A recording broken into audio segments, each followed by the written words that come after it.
अब देश ने अंग्रेजों को अंतिम चेतावनी दे दी, करेंगे या मरेंगे, क्विट इंडिया, अंग्रेजों भारत छोड़ो। बस फिर क्या था, संघर्ष की रणभेरी बची। 3 सालों के लिए सरदार पटेल को भी सत्याग्रही नेताओं के साथ जेल में ठूंस दिया गया। 2 सालों के बाद अंग्रेजों को बापू के सभी शिष्यों और साथियों को छोड़ना पड़ा।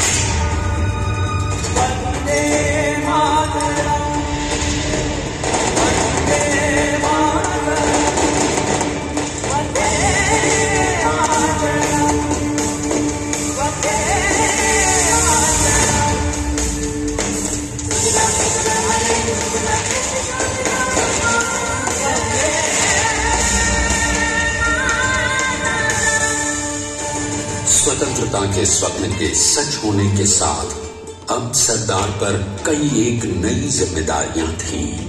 आने वाली आजादी की तैयारी और एक नए भारत के लिए नए लोकतांत्रिक संविधान की संरचना।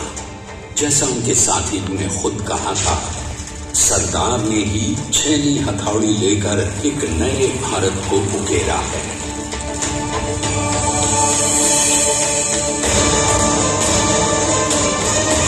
स्वाधीनता तो प्राप्त हुई, लेकिन खंडित भारत में भी उठते विभाजनवादी अंधकार को अभी दूर करना था।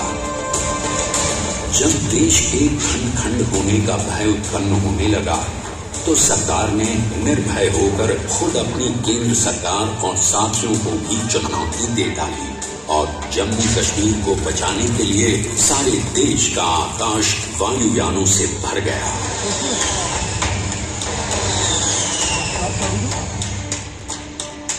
और फिर हैदराबाद और जूनागढ़ के भारत में विलयीकरण को पाकिस्तान से चुनौती मिली। सरदार चाहते थे कि देश की 1 इंच धरती अब और विभाजित नहीं होनी चाहिए। नए भारत को एक करने के लिए समझा बुझाकर मना कर 565 रियासतों को सरदार ने अपनी सूझबूझ सदाशयता संबल से एक नए स्वतंत्र भारत का अभिन्न अंग बना लिया। हमारे इतिहास में अखंड भारत के पुरुषार्थ का ये एक महानतम अध्याय है। जैसा उन्होंने स्वयं कहा था, हमें नए धागों को पुराने ताने बाने में ऐसे पिरोना है कि एक दूसरे में गुंथ जाए और बेहतरीन बनावट वाला एक नया भारत उभर कर सामने आ सके।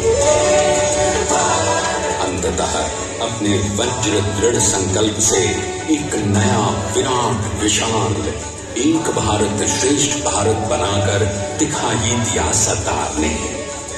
संसार के सबसे बड़े प्रजातंत्र के शिल्पी को प्रणाम करने के लिए देश ने बनाया है ये समर्थ स्मारक। स्वाधीन भारत को समर्थ भारत में बदलने वाले सरदार पटेल को समर्पित प्रेरणा तीर्थ भी है।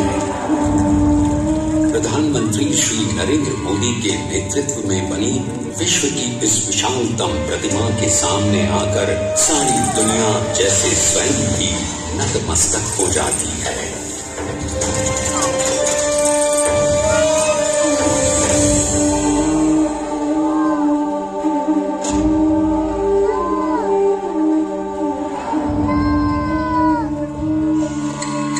देश को बना गया वो अमिट अटल,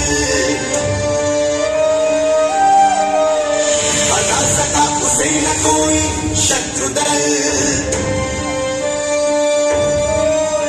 चट्टान के समान सा पुरुष प्रबल, तो स्वदेश का सम्मान है, पटेल तो स्वदेश का सम्मान है, पटेल तो स्वदेश का सम्मान है, पटेल तो स्वदेश का सम्मान है।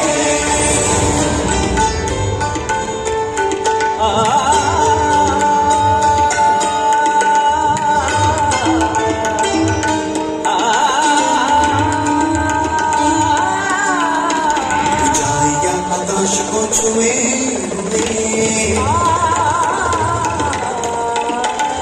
गहराइयां समुद्र की